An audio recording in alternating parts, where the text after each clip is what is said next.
প্রশ্ন গতবার কি করেছিলাম তোমরা কি মনে আছে? রবীন্দ্রনাথ ঠাকুরে আচ্ছা দেখি রোহান তুমি বলতে পারো রবীন্দ্রনাথ সিনেমাটা কেমন ছিল?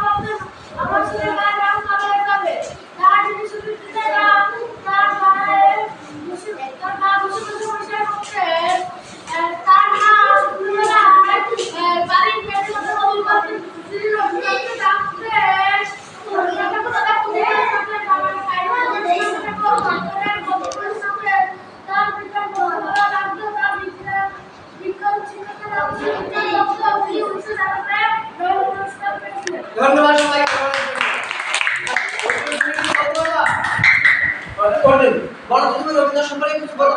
রবীন্দ্রনাথের নাম আমরা সবাই জানি, তিনি অনেক বড় কবি ছিলেন।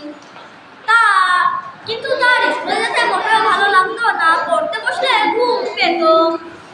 তিনি কুস্তি শিখতেন, তার ওস্তাদের নাম ছিল কানা পালোয়ান। তিনি রোজ সকালে তার সাথে কুস্তি করতেন এবং তারপরে সারা গায়ে ধুলা কাদা মেখে বাড়ি ফিরতেন। এজন্য তার মা ভয় পেতেন যে তার ছেলের গায়ের রং কালো হয়ে যাবে। এজন্য সে দিনে তার গা বসে বসে পরিষ্কার করে দিতেন এবং সন্ধ্যাবেলায় তার মা বাড়ির মেয়েদের সঙ্গে গল্প করত।